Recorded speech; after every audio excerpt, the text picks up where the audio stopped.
매주 수요일 역사 속 미스터리한 범죄를 통해서 교훈을 얻어보는 투베쇼 시간입니다. 오늘도 배상훈 프로파일러, 백이성 역사 크리에이터, 또 변호사인 저 세 명이서 재밌는 얘기 좀 해보겠습니다. 안녕하십니까? 안녕하세요. 안녕하십니까?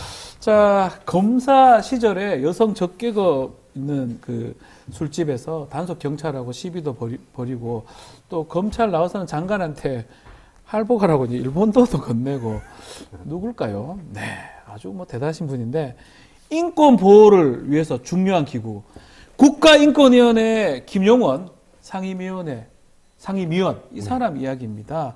자, 오늘 요 얘기 조금 해봐야 될 것 같은데요. 뭐 이것도 역사 속에 있었던 일이기 때문에 좀 얘기를 좀 해봐야 될 것 같습니다.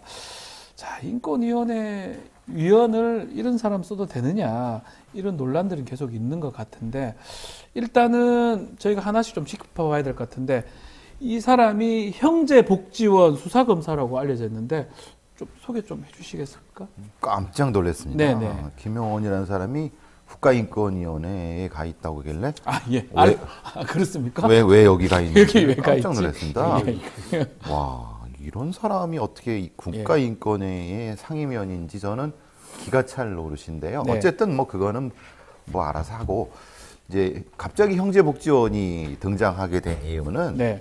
실제로 이제 우리가 이제 형제복지원 사건이라고 하는 것은 대단히 심각한 부분이 있었는데 네. 1987년도에 검사 김용원이라는 이름이 등장을 합니다. 검사죠, 검사 김용원. 예. 네. 그래서 형제복지원 박인근 원장 네. 등 운영진 6명을 구속을 했고, 예. 근데 그때 기사는 사실은 신뢰할 게 못 되지만 어쨌든 나온 기사는 그렇습니다. 대통령과 김기춘 당시 부산지검장의 반대에도 불구하고 네. 뭐 여러 가지 그렇지만은 본격적으로 수사를 해갖고 무려 이제 박인근을 징역 15년 벌금 6억 넘게 뭐 이렇게 중형을 구형을 했다. 그러니까 이게 일종의 이제 인권의 보루로서의 검사 역할을 한 젊은 검사의 똘끼였다라는 형태로 상당히 포장이 된 네네네. 그런 기사가 나왔고 물론 다른 기사도 있습니다. 아니 그걸 계속하지 않고 6개월 만에 미국으로 유학을 갔다고 해요. 아니, 이게 말이 되느냐 그러면 사실 생각해 보면은 네. 이걸 하다가 지가 도망가고 아니냐 그런 기사도 있지만 그거는 이제 당시의 기사의 평가이고 다만 형제복지원 수사를 한 거는 맞다. 네. 그러니까 요거는 그거는 평가할 만하다까지만 나온 거죠. 요거는 어쩌면 인권사에 좀 그래도 발자국 남겼다 이렇게 볼만할 것 같아요. 이것 때문에 인권위원회 위원이 됐는지는 모르겠지만 자, 이 김용원 위원 형제복지원 수사 검사 타이틀도 있지만 여러 가지 또 일화도 있습니다. 오늘 좀 이 개인사를 다룬다기 좀 그렇긴 한데 뭐 술집 가가지고 경찰하고 막 싸우고 시비 벌리고 장관한테 막 할복하라고 일본도 칼 주고 뭡니까 이거 자세히 좀 짚어주십시오. 일본도 칼이 뭐 네. 우리가 과일 깎아 먹는 칼이 아니라 가도가 아니겠죠? 65cm짜리. 아우 진짜 일본 돈이에요. 65cm짜리. 와. 여러분들 그 범죄도시 그 3에 보면은 예. 일본 야쿠자 봤습니다. 그 리키가 예. 막 휘두르는 그 예. 일본도입니다. 일본도. 예.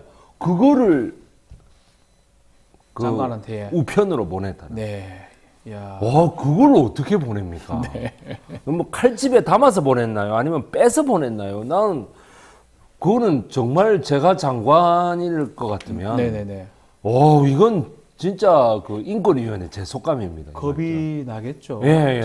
장관도 인권이 있는데. 그 옛날에 일본 같은 데는 예. 그렇게 칼을 주는 거는 예. 일본은 좀 할복 이런 게 옛날 예, 할복이죠. 예. 할복해라. 죽어라. 예. 왜 네가 스스로 갈라서 죽어라 이런 거 아닙니까? 그러니까 일본과의 어협정에 실패했다고 네. 1999년도에 일본도를 보낸 사람이 네. 결국에는 지금 뭐라고 얘기하고 있냐면은 언제까지 일본군 성노예 발언을 할 것이냐. 말이 앞뒤가 안 맞죠. 어렵습니다. 예. 아니 그 협정 하나 실패했다고 일본도를 보내는 사람이 어떻게 해서 일본군 성노예는 언제까지 우려먹을 것이냐 이렇게 얘기를 한단 말입니다. 그럼 말도 안 되는 얘기고요. 예. 그 1990년에 한겨레 신문 기사를 보면 뭐 이런 게 나옵니다. 무슨 뭐 김용원 검사 겸 이런 사람이 박효상 부장검사 부산지검에 네. 이런 사람들이 퇴폐 영업 단속을 나온 사람 네. 그 경찰관들에게 폭언과 폭행을 해서 말썽을 빚고 있다. 자기들도 거기 간 거예요? 예. 간 주제에? 예. 가서 다 접대받고 놀다가? 술 먹고 하다가 부산시경 특수기동대 최대윤 경장 등에 어허. 따르면은 예. 밀실을 만들어 놓고 예. 여종업원들에게 온갖 퇴폐 그 음란 행위를 다 시키고 예. 그렇게 해서 출동 조사를 하던 중에 경찰이 당연히 해야죠. 예, 아니 그 신고가 들어왔다 그래요. 예. 조폭들인 것 같다. 예, 하도 차는 예. 검찰이 조폭인가요? 야, 조폭인 것 같다 해서 예. 뛰어갔더니 예. 그렇게 더한 짓을 했다. 더한 짓을 그 검사들이었다고 합니다. 아, 그래가지고 그걸 했더니 너 신분증을 내라. 네. 관등성명 내라 말이지. 예. 너 가만두지 않겠다 말이야. 뭐 이런 식으로 하면서 그 공무집행 방해를 했는데 네. 김용원 검사의 대답이 더 웃깁니다. 뭐냐면 나는 하도 심하게 나를 단속하려 하길래 네. 나오면서 목덜미를 한 대 쳤을 뿐이다. 목을 한번 가게 됐었다. 그거 했지. 내가 공무집행 방해는 안 했다라고 얘기를 하는 정말 말도 안 되는 얘기를 90년에 했다고 합니다. 베프님, 그 일본도를 보내는 심리는 우리는 어떻게 이해를 해야 됩니까? 일본도 받은 사람 입장에서는 상당히 무섭거나 나 죽어야 되나 이런 생각도 했을 것 같기도 하고요. 일본도 하니까 양진호 생각이 나네. 양진호 일본도로 막 닭 치고 뭐 활 쏘고 막 이랬던 거 같은데. 기본적으로 이제 그 인식이 네. 낮은 수준이 낮은 사람들이 있어요. 왜냐하면 그걸 가지고 그럼 뭐 일본식으로 활복을 하라는 겁니까? 뭐 그러니까 이제 어떤 적절하지 않은 어떤 행동의 비유를 통해서 네. 자신의 심리를 드러내는, 물론 자기는 이제 그걸 가지고 어떤 대단한 어떤 결기를 보여라 이런 식으로 했다고 하지만 그런 사람이 어떻게 인권 얘기를 합니까? 인권위원이 됐습니다. 아까 근데 저기 부산 경찰에서 이 때린 사람이 이상민이란 검사입니다. 이상민 이름이 안 좋아요. 이상민 검사 단속반이 그 사람인지는 모르겠습니다. 예. 그 사람은 아닙니다. 근데 왜냐하면 여기서 그냥 때렸다는 거는데 그냥 때렸던 것이 아니라 이거는 공무집행 중인 현직 경찰을 폭행한 겁니다. 경찰 목을 때렸다. 그렇죠. 네. 어떻게 감히 그 공무집행 중인 경찰, 그것도 정복 경찰에 그 폭행을 합니까? 근데 당시 그 상황이 KBS 텔레비전 화면에 다 나갔습니다. 다 나왔군요. 예. 근데 거꾸로 무슨 문제냐면 그 기자를 사이비 기자로 거꾸로 엮어갖고 아시다시피 나중에 그 기자를 이제 하지만 별건 구속을 시켰죠. 검사는 뭔데요? 그러니까 그래서 도대체 이 사람들은 뭘까라는 생각이 들어서 이게 1990년 1월에 벌어질 일입니다. 그래서 그 사람들이 그러니까 말하자면 부산지검 검사들이 소위 말하는 술 처먹고 행패 부린 거 아닙니까? 쉽게 술 처먹고 말하면. 지들이 퇴폐 그렇죠. 짓하니까 조폭인 줄 알고 신고 들어가가지고 그렇죠. 조폭인지 아닌지 얼굴도 뭐 조폭까지 생겼으니까 확인하는 과정에서 그렇죠. 그럼 검사를 하든가 목을 왜 때리냐고. 근데 이 김영원이라는 사람이 좀 독특하네요. 예. 우리가 쉽게 말하면 이런 사람을 철새라고 하죠. 네. 왜냐하면 이당 저당 오락가락하면서 이제 경선도 하고 뭐 계속 뭔가 부산 영도에서 김영호 의원이랑 김영호. 예. 몇 번 붙었더나 떨어져 갖고 이당 저당 옮겼던 분이네요. 이렇게 기록을 보니까. 네. 그러니까 이제 뭔가 돌출적인 행동을 하려고 장관한테 네. 일본도도 보내갖고 자신을 띄우려고 하는 그런 특징이 있는 사람이라고 추정이 됩니다. 본인이 뭐 스스로가 너무 대단하다고 생각하는 것 같아요. 그런데 문제는 이 사람이 법도 수시로 어겼어요. 법도 어겨요? 왜냐하면 이런 기사가 있습니다. 알바 대학생 10명한테 일당을 주고 구청장 후보 공천을 경쟁자였던 말하자면 김영호 의원의 금품수수를 부각하는 전화 설문조사를 한 겁니다. 이게 흔히 말하는 이게 일종의 뭐냐면 선거법 위반 아닌가요? 그렇죠. 네. 흑색선전을 네. 돌린 거죠. 예. 저 알바생을 이용해서 비방 설문조사를 한 거예요.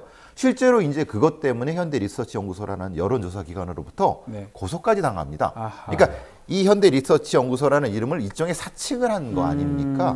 아니 이 사람이 검사 출신인데 법을 앞장서 어긴다는 건 이거는 좀 문제가 있는 거 저는 아닙니까? 좀 궁금한 게 뭐 요즘 검사들도 이러진 전 아닌 걸로 알고 있는데 뭐 검사가 뭔데요? 왜 이렇게 자기들은 뭐 뭔데 이런 난리를 칩니까?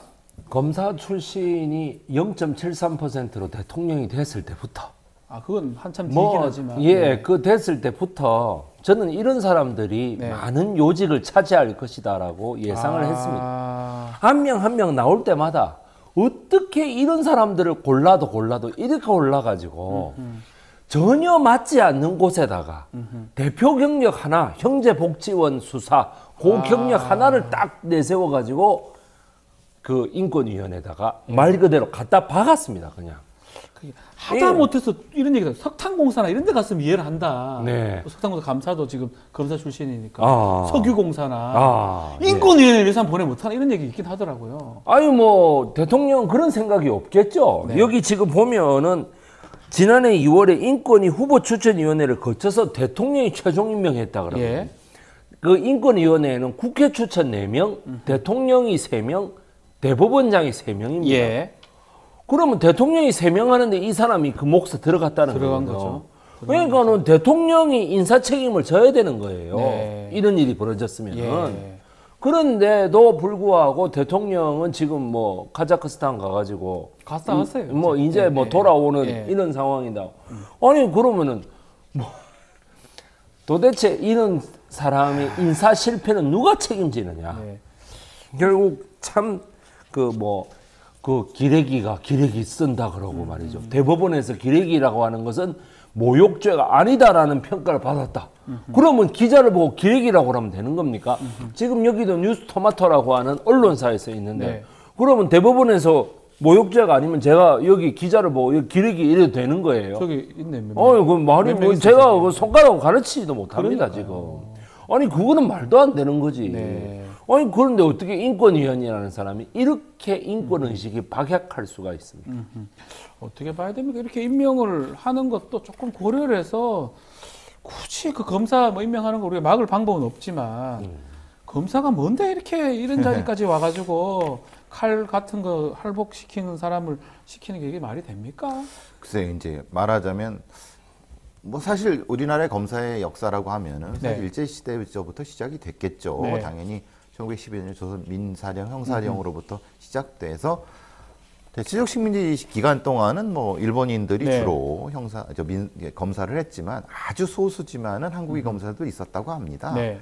45년 이후에 미군정에서 이제 검사 조직이 부활이 됐고 이제 그게 이제 우리가 알고 있는 형태이고 1948년도에 검찰청법이 만들어지면서 지금 우리가 알고 있는 형태의 검사라고 하는데 뭐 그건 좀 이따 저기 변 선생님 말씀해 주시겠지만 사실은 지금 정부의 인적인 풀이 너무 좁다. 네. 너무 좁으니까 실제로는 그 좀 함량 미달인 사람도 사실은 적재적소에 쓰지 못하는 것이 아닌가라는 생각을 좀 해봅니다. 네.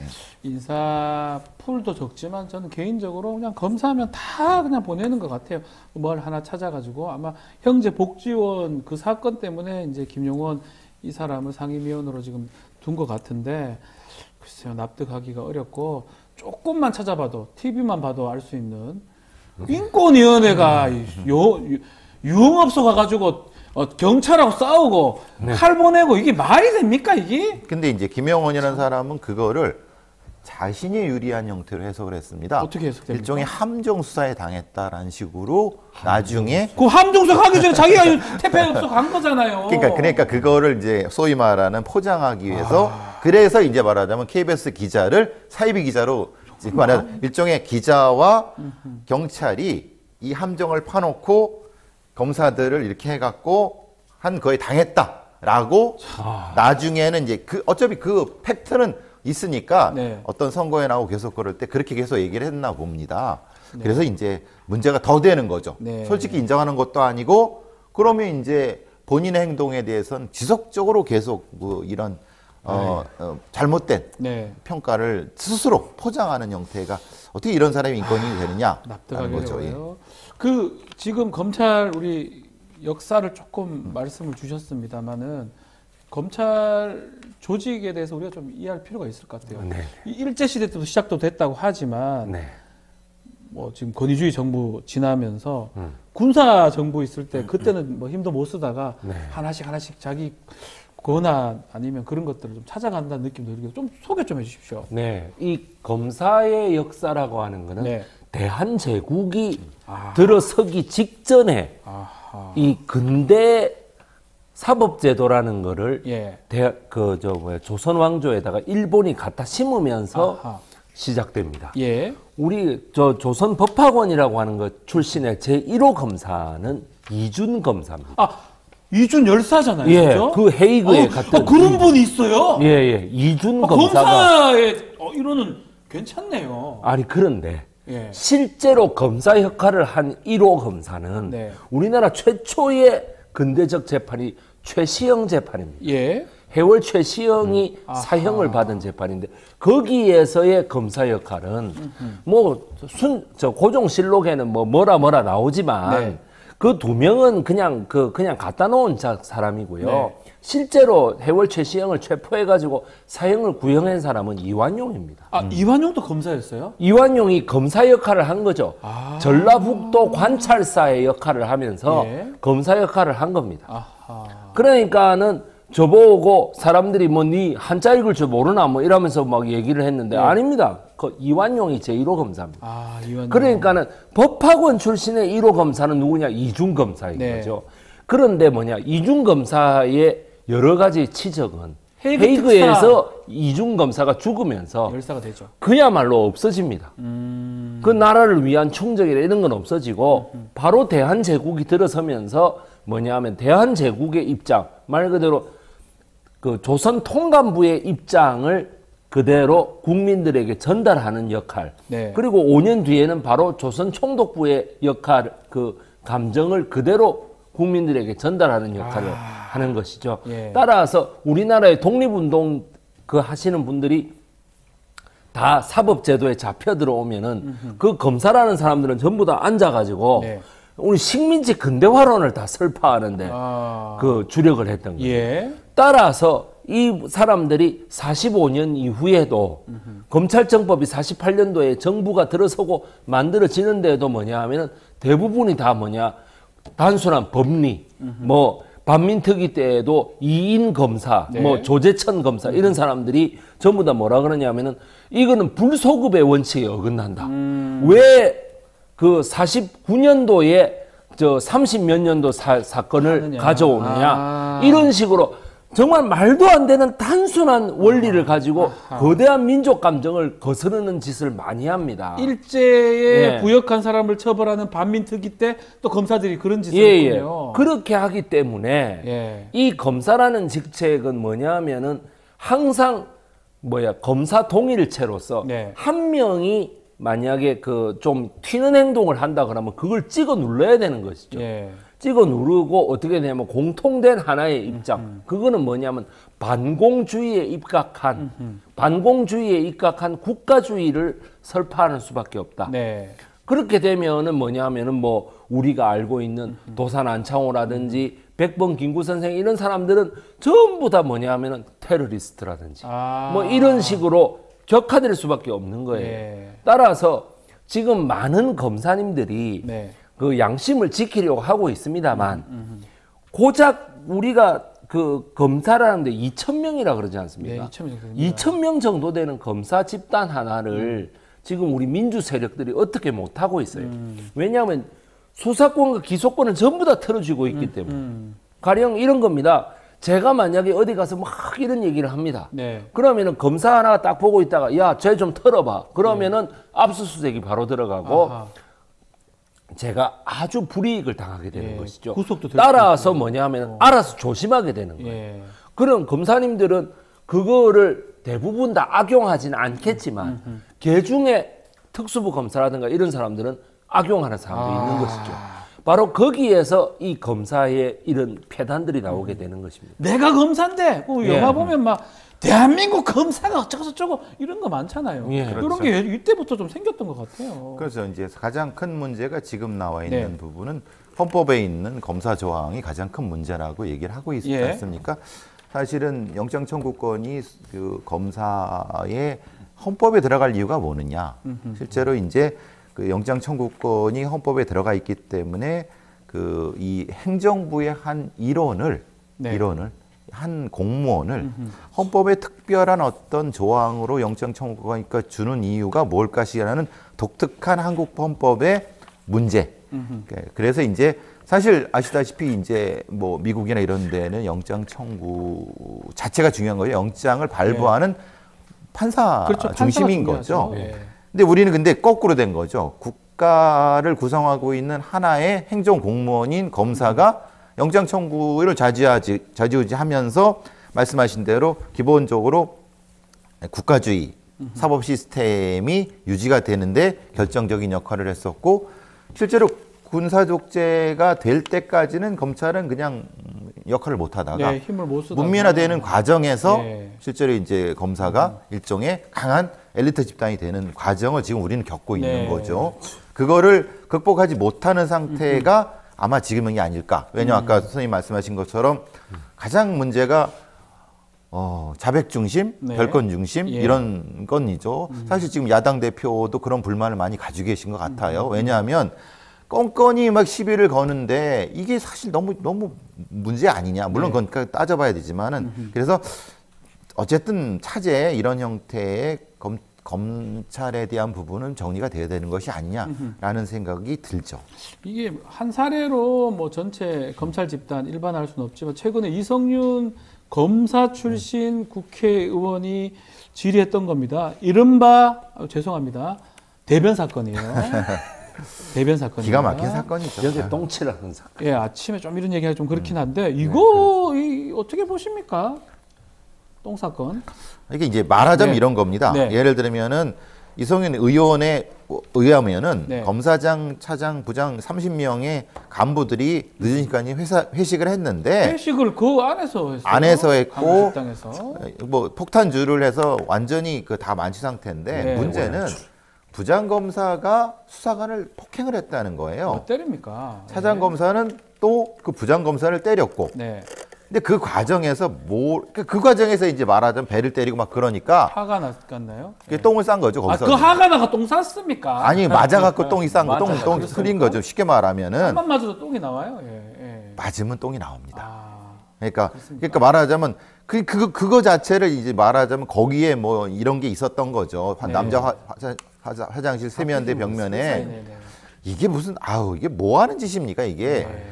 그러니까 폭탄주 문화도 문제고 폭행 문화도 문제고 문화라고 해야 되나? 네. 이것도 문제고 이걸 이성윤 의원이 이게 뭐냐라고 하는 고발 같은 형태가 인 거죠. 좀 아침 식사하시는 분도 있을 수가 있는데 네. 조금 그렇긴 한데 네. 뭔가 좀 오만한 것 같아요. 식당에서 어느 공무원 조직이 식당 행정청 식당에서 이런 폭탄주 먹고 똥 누고 이랍니까? 아니 뭐 술 한두 잔 정도는 할 수 있다고 그 간혹 보면 예.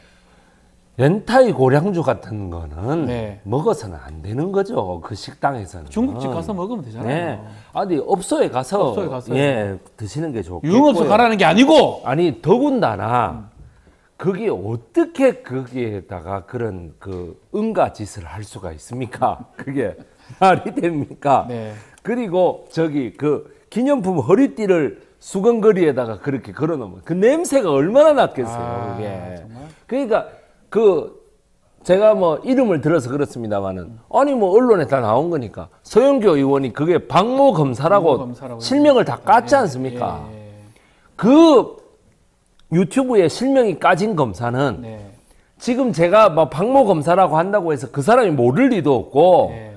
그런 사람이 얼마나 자기 집에서도 그렇고 이 같은 검찰 조직 집에서도 똥 눕니까? 아니 뭐 집에서도 그렇고 얼마나 이게 그 평판이 안 좋아졌겠어요. 네. 이게 무슨 개망신입니까 이게. 그러니까 정말 수사권과 기소권을 독점하려면 네. 그만한 인격을 갖춰야 되는데 전혀 그런 것이 아닌 검사들의 행태만 이렇게 나오고 있으니 참으로 빨리 무조건 이제 기소만 하고 네. 수사권은 빨리 원래 경찰한테 주는 방향으로 그거 생각해봐야 예, 됩니다. 빨리 그거 생각해봐야 됩니다. 그 박모 검사가 이화영 부지사 사건 수사 검사입니다. 세상에 그 말이 됩니까? 에피소드가 사실- 그런 사람이 무슨 아유. 이런 검찰 조직에 대한 부분은 아까 말씀하신 것처럼 이제 기소권과 수사권을 분리하는 과정이 있어야 되고 또 하나는 이제 이들에 대한 감찰입니다. 감찰도 필요하죠. 사실 아시다시피 공무원에 대한 감찰은 감사원에서 합니다. 네. 근데 여태까지 검찰 조직에 대한 감사가 몇 번 있었을 것 같습니까?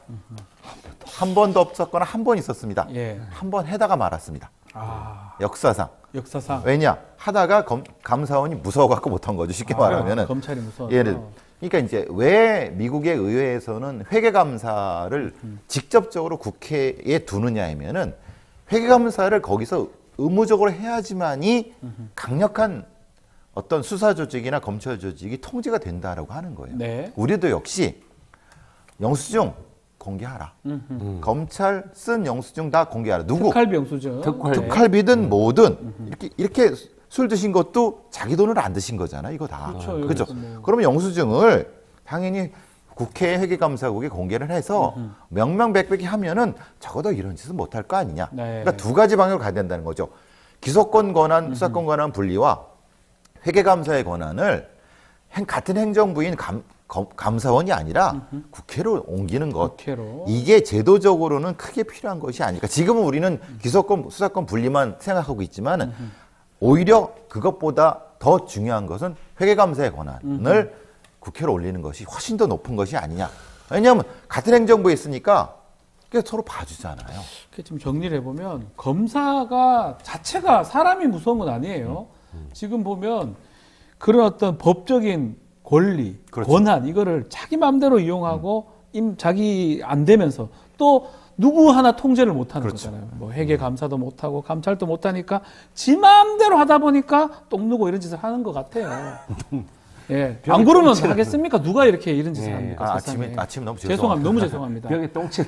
이게 누가 세상에 이런 짓을 합니까? 말이 됩니까? 전혀 통제가 안 되는 게 그 사람이 뭔가 있어서 아닙니다. 우리 법이라는 게 치우치고. 기소권, 수사권 모든 걸 다 주고 말 안 들으면 압수수색하고 구속하고 뭘 할 수 있는 모든 권한을 1조직한테 독점 주다 보니까 그런 일들이 발생한 게 아니냐라고 뭐 정리가 될 것 같습니다. 문제 해결 방법이 있을까요? 지금 뭐 검찰 개혁, 법 왜곡죄 이런 얘기들도 있는 것 같긴 하던데. 네. 아유 아무래도 제가 아까도 말씀드렸다시피 검찰청법을 네. 개혁을 해서 우선 검찰을 그만두고 네. 1년 안에 혹은 3년 안에는 공직을 맡지 못하도록 해야 됩니다. 그리고 뭐냐면은 전관예우 이거를 빨리 없애야 되는 거예요. 네. 이렇게 되니까 뭐냐면은 사람들이 겁이 없어져요.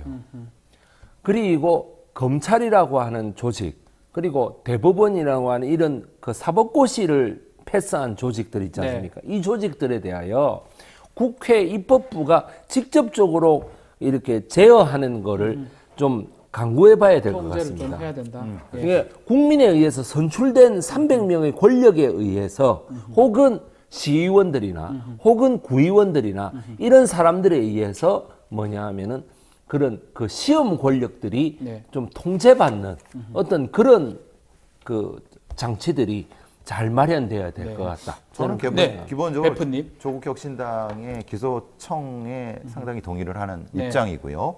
기본적으로 이제 박주민 의원의 안, 네. 무늬만한 지방검찰청장 정도는 선출직으로 하는 것도 괜찮다. 그 정도만. 네. 그러니까 밑에 있는 검사들 말고 적어도 네. 견제를 받을 수 있어야 된다. 라는 거 아까 부분 그렇고 가장 핵심적인 부분은 헌법에서의 영장 청구권 조항은 분명히 삭제를 해야 되는 부분인 바꿔야 거고 된다. 예. 회계감사의 부분은 국회로 이관하는 것. 그래야지 지금 같은 이 무소불위의 권력을 적어도 줄일 수 있다. 아까 우리 최전병 교수님이 교수님이 말씀하신 것처럼 검찰을 감시하는 어떤 감시를 못 하잖아요. 감시를 전혀 못하고. 그러니까 검찰을 감시할 수 있는 거는 선생님 말씀처럼 국민의 권한을 위헌받은 국회가 돼야 되는 것이다. 네. 라는 생각을 해봅니다. 알겠습니다. 자, 오늘 검사 제대로 한번 다뤄봤습니다. 오늘 얘기는 여기서 마무리를 하겠습니다. 배상훈 프로파일러, 백이성 역사 크리에이터 두 분 말씀 감사합니다. 네.